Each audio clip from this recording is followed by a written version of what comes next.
Hello guys, Radhe Radhe. कैसे हो आप लोग? आई होप सब बढ़िया होंगे। तो आज के मिनी व्लॉग में मेरे पहली क्लिप आ जाती है मेरी अम्मा की, जो बना रही थी बबरू, जिसे गुजराती वे में बोलते हैं डोसा।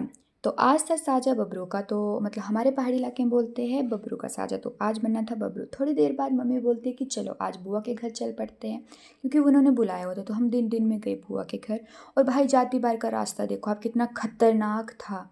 मतलब ऐसा लग रहा था कि अभी के अभी गिर जाए, क्योंकि हम बहुत ही दिनों के बाद इस रास्ते से जा रहे थे और बुआ के घर भी बहुत ही दिनों बाद जा रहे थे।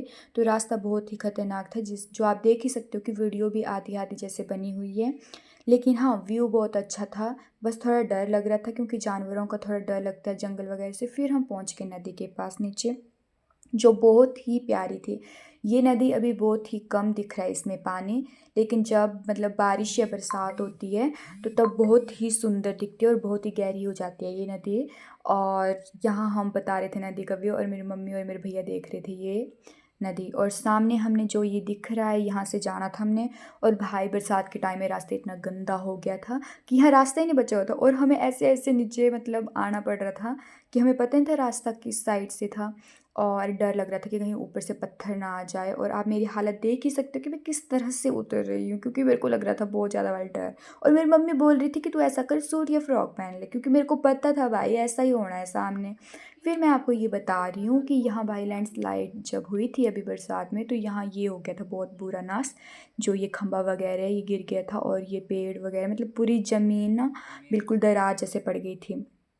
फिर हम पहुंच गए अपने मतलब पहाड़ के सामने वाली साइड, जहाँ बुआ का घर था। तो वहाँ मेरी मम्मी निकाल रही थी एक घास फूस जो भी था। और जब मैं पहुंची बुआ के घर, तो मेरी बहन बेचारी यहाँ झाड़ू दे रही थी, और इसको आ रही थी शर्म, देख सकते हो आप इसका मुंह। और यहाँ मेरी छोटी बहन मेरे को बोलते कि दीदी पानी पी लो। फिर उसके बाद हम चले गए बुआ का नया घर देखने के लिए, जो अभी बनना है। तो इस तरह से ये लकड़ी वगैरह इसी ऐसे ही रखी हुई है। तो मैं गई बुआ के घर देखने के लिए मम्मी के साथ। और यहाँ मतलब लोग बोलते हैं हमें कि मैं और मेरी बहन ना एक ही जैसे दिखते हैं, मतलब शक्ल और मतलब हाँ, आवाज़ तो हमारी सेम है। लेकिन ये बोलते हैं कि एक जैसे दिखते हैं। तो हम देख रहे थे कि भाई हमें तो दिखती नहीं है। खाना खाने के बाद मेरी बहन लग गई यहाँ बर्तन धोने, और भाई ये ना रोने लग गई थी कि इसकी शक्ल क्यों ले जा रही। लेकिन मैं हूँ, मैंने तो लेनी थी इसकी शक्ल। कुछ नहीं कर सकते हैं। इसको मैंने बोल भी दिया, भाई तू तो जाएगी जाएगी व्लॉग में मेरे। फिर क्या, इसकी मुस्कान देख ही सकते हो आप, मंद मंद मुस्कान। फिर मेरा भाई जो आता है एक बुरा आदमी बनने। और मेरी मम्मी बोलती है कि तेरे को मैं साफा बांधती हूँ। ये बोलता है कि मामी आप मेरे को पंजाबी बना रहे हो।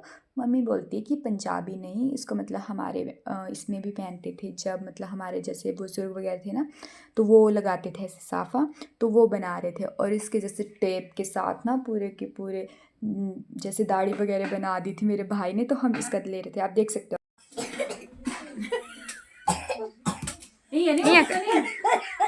ठीक है बाबू, ठीक है ठीक है बाबू, ठीक है। और फिर हम आने लगे बुआ के घर से अपने घर। और जो ये सामने वाला मैं आपको पहाड़ बता रही हूँ, यहाँ हमारा घर है। जो मैं आपको बता रही थी, यहाँ का व्यू बहुत ही सुंदर दिख रहा था, लेकिन इतना कैमरे में कैप्चर नहीं हो पाया इतने अच्छे तरीके से। फिर इसके बाद मैं आपको यहाँ बता रही थी जो इस पेड़ से गोंद वगैरह निकलता है ना, तो इसको बता रही थी मैं आपको कि किस तरह के पेड़ है। तो बहुत सुंदर थे। और फिर जब हम अपने पहाड़ मतलब अपने गांव के इलाके में पहुंच जाते हैं, तो यहाँ पानी वगैरह पीते हैं। रात को मेरी दीदी आ जाती है ऊपर से यहाँ, क्योंकि मतलब हम बोर ही हो रहे थे ऐसे ही। तो हमने बुला लिया दीदी और बुआ को, तो ये दोनों आ गए नीचे। और हम कर रहे थे पटाखे वगैरह। आई मीन ये कर रहे थे, मैं तो सिर्फ देख ही रही थी। और फिर आप देख ही सकते हो इनके नखरे, ये कर रहे थे पटाखे, और मैं थोड़ी दूर जैसे थी, शायद दिखूंगी मैं आपको लेकिन मतलब मैं बहुत ज़्यादा डरती हूँ पटाखों से। लेकिन फिर भी मैंने देखने की हिम्मत की इन पटाखों को। लेकिन भाई ये मेरे को इतनी तरह से डराते, एक नहीं दो नहीं, तीन चार चार पटाखे इकट्ठा करे थे ताकि मैं रोऊँ उधर। लेकिन मैं हिम्मत वाली, मैं नहीं रो रही थी। बहुत मज़ा आया। फिर शाम को हमने खाना वगैरह खाया और बैठ के हम चूल्हे के पास आग तपने। राधे राधे।